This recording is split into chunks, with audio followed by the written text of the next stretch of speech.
தமிழ் உறவுகளுக்கு வணக்கம். தமிழக பாஜக தலைவராக தேவர் சமூக எம்எல்ஏ நியமனம் என்ற தலைப்பில் இந்த காணொலியை காண்கிறோம்.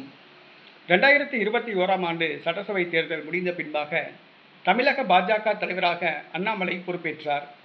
அண்ணாமலை பொறுப்பேற்ற பிறகு அதிமுக பாஜக கூட்டணி முறிந்தது. அதற்கு பின்பு நடைபெற்ற உள்ளாட்சி தேர்தல், பாராளுமன்ற தேர்தலில் பாஜக தனித்து போட்டியிட்டு படுதோல்வி அடைந்தது. அண்ணாமலையே அவர் போட்டியிட்ட கோவை தொகுதியில் டெபாசிட் இழந்தார். இந்த சூழ்நிலையில் வருகிற சட்டசபை தேர்தலில் அதிமுகவுடன் கூட்டணி அமைத்து தமிழ்நாட்டில் ஆட்சியை கைப்பற்ற பாஜக விரும்புகிறது. இதற்காக அதிமுகவை மிரட்டி பார்த்தது. கடைசியில் அதிமுக பொதுச் செயலாளர் எடப்பாடி பழனிசாமி, அமித்ஷா ஆகியோர் ரகசிய பேச்சுவார்த்தை நடத்தினர்.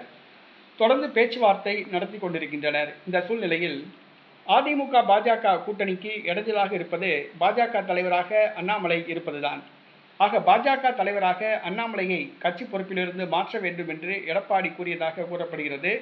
அதிமுகவுடன் பாஜக கூட்டணி வைத்தால் தான் தலைவர் பதவியிலிருந்து வெளியேறி விடுவேன் என்று அண்ணாமலை சமீபத்தில் தெரிவித்திருந்தார். இந்த சூழ்நிலையில் தமிழக பாஜக தலைவர் பொறுப்பிலிருந்து அண்ணாமலையை நீக்க முடிவு செய்துள்ளது.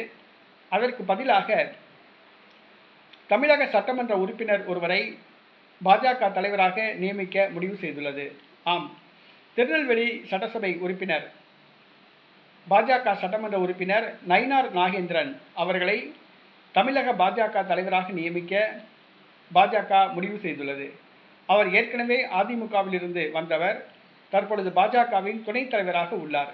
ஆகவே நயினார் நாகேந்திரன் அவர்களை பாஜக தலைவராக நியமிக்க தேசிய தலைமை முடிவு செய்துள்ளது. இது வானதி சீனிவாசனுக்கும் தமிழிசை சவுந்தரராஜனுக்கும் ராஜாவுக்கும் அதிர்ச்சியை கொடுத்துள்ளது.